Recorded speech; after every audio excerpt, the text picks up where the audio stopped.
भाई लोग, जब से बिरहा सम्राट विजय लाल यादव जी का रोड हादसा हुआ है, यानी रोड दुर्घटना हुआ है दोस्तों, ये तो सभी को मालूम है दोस्तों। और तब से खलबली मच गया है दोस्तों भोजपुरी इंडस्ट्री में। और एक सवाल तो सभी का मन में चल रहा है दोस्तों, सभी पब्लिक का मन में चल रहा है, विजय लाल यादव फैंस का मन में चल रहा है दोस्तों, कि कहीं ना कहीं ये दुर्घटना कौन करवाए हैं जी।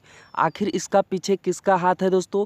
तो सभी कुछ इस वीडियो में आप लोग के डिक्लियर से जानकारी देने वाले हैं दोस्तों, तो वीडियो को पूरा देखिएगा। नमस्कार दोस्तों, हम हैं बिक्कू, आप देख रहे हैं अपना चैनल बिक्कू भोजपुरी न्यूज। तो चलिए दोस्तों, वीडियो को शुरू करते हैं बिना देर के। और आप लोग के बता दें दोस्तों कि कहीं ना कहीं सभी पब्लिक के मन में चल रहा है कि इसका पीछे कहीं निरहुआ के तो हाथ नहीं है, यानी दिनेश लाल यादव निरहुआ जी को तो हाथ नहीं है। तो ऐसा कोई बात नहीं है दोस्तों।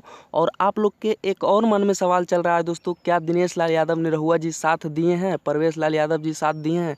तो बिल्कुल सभी भाई साथ दिए हैं दोस्तों। यहाँ पर देख सकते हैं हमारे वीडियो में, आप लोग यहाँ पे क्लिप चला दे रहे हैं दोस्तों, जो कि सभी भाई जैसा ही विजय लाल यादव जी हॉस्पिटल से घर पहुँचे दोस्तों, और कभी लाल प्यारे जी और दिनेश लाल यादव निरहुआ जी और परवेश लाल यादव जी, और यहाँ पर देख सकते हैं सभी लोग खाना खा रहे हैं दोस्तों। तो ऐसा कोई बात नहीं है, सभी साथ है। और इसमें रोड हादसा हुआ तो इन लोग क्या कर सकता है दोस्तों। बिल्कुल सांसद दिनेश लाल यादव निरहुआ जी सपोर्ट में है दोस्तों। यहाँ पर तो देख ही सकते हैं, आप लोग देख ही लिए हैं हमारे वीडियो में, जो कि सभी साथ खाना खा रहे हैं दोस्तों। तो किसी का भी मन में अगर ये सवाल उठा है तो इस वीडियो को ज़्यादा से ज़्यादा शेयर करके पहुंचा दीजिए दोस्तों। ऐसा कोई बात नहीं है। वीडियो अच्छा लगा तो लाइक करके चैनल को सब्सक्राइब करके जुड़ जाए। धन्यवाद।